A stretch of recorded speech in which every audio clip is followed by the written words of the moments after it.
Bonjour. Alors, ce qu'on va voir maintenant, c'est comment traiter des demandes de mise à disposition. Ça veut dire traiter des réservations de documents disponibles qui sont dans les rayons. Donc, les usagers, depuis le portail, ils vont faire des demandes de livres. Ces demandes peuvent inclure des livres disponibles. Alors, comme ils sont dans les rayons, il faut évidemment que le bibliothécaire sache qu'il doit aller le chercher. Pour pouvoir suivre toutes ces demandes, il va suivre une liste qui se trouve dans un portlet. Ce portlet, je vais, si ce n'est pas déjà fait, le mettre sur l'un de mes tableaux de bord de BGM. Donc ici, je prends celui qui s'appelle divers. Je vais sur le plus pour chercher les portlets disponibles. Le portlet s'appelle liste des documents à mettre de côté. Donc je peux simplement taper les premières lettres du portlet. Ou ce que j'aurais pu faire aussi, c'est passer ici par les transferts et il se trouvait dedans aussi. Donc c'est liste des documents à mettre de côté, export complet. Je pourrais prendre aussi celui qui n'a pas export complet derrière, il est juste un petit peu moins détaillé. Donc je le sélectionne, j'approuve encore, voilà. Donc ici je peux voir qu'il y a 3 demandes qui sont en attente.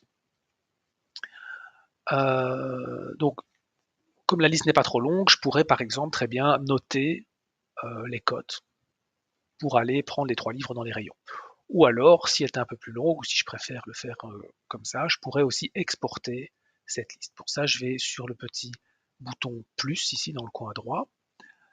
Et là, voilà, on peut voir qu'une liste a été téléchargée. Je n'ai plus qu'à l'ouvrir et alors je pourrais voir toute la liste sur Excel et imprimer si je veux. Donc je reviens.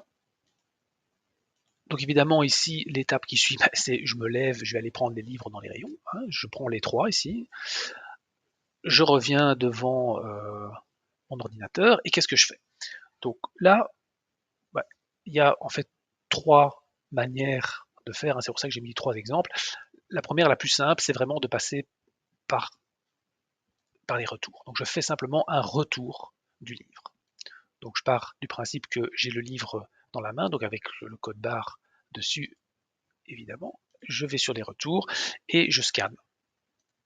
Voilà. Et alors, qu'est-ce qui se passe? Il y a un mot qui me dit que je dois mettre le livre sur mon étagère des réservations. Voilà. Donc ça, c'est vraiment le plus simple. Je reviens, et ben voilà, je vois que la ligne est partie du portlet, elle a été traitée. J'aurais pu le faire aussi comment? C'est-à-dire en passant ici par le bouton mettre à disposition.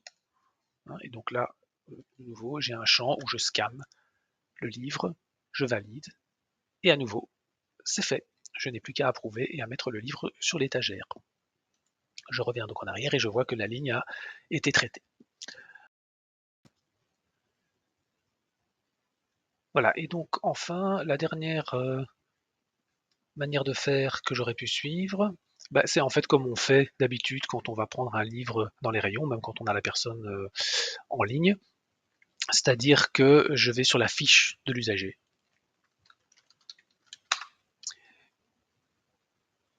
Et là, je vais ici dans le menu et je prends mettre à disposition un exemplaire et je scanne simplement le livre que j'ai dans la main, je valide.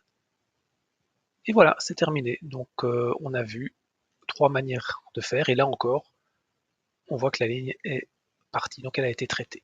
C'est tout.